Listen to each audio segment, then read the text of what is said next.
Welcome to our video on the relationship between stocks and bonds, brought to you by Canjo.com.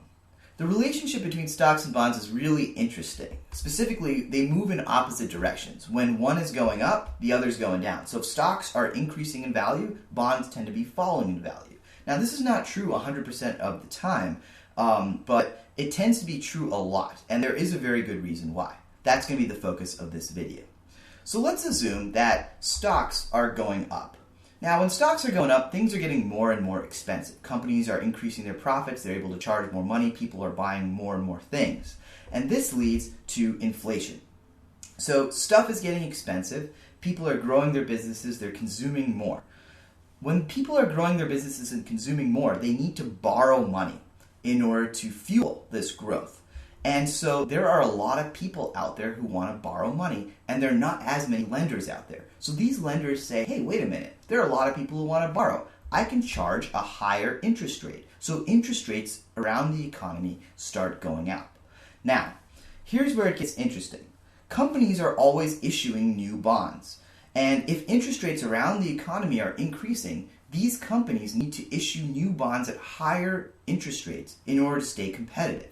So interest rates on the new bonds are at a higher interest rate. Now what this means is that, let's say the new bonds are issued at an 8% interest rate and the old bonds only pay a 6% interest rate because the old bonds were issued before the market boom and the inflation and all these rate increases. So now these old bonds are suddenly worth less because, hey, wait a second, why would I pay the same amount of money for a 6% bond when I could get an 8% bond that's brand new? Right here, right now.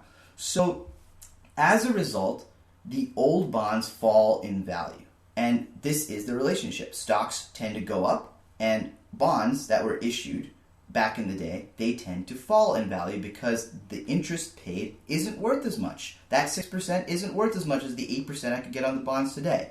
So this is an interesting relationship, and it tends to be true a lot of the time, but not 100% of the time. And it makes a strong case for diversification.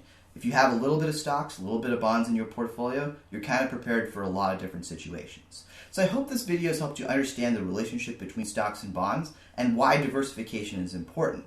Thank you very much for watching. For similar videos, I recommend you check out my website, www.canjo.com.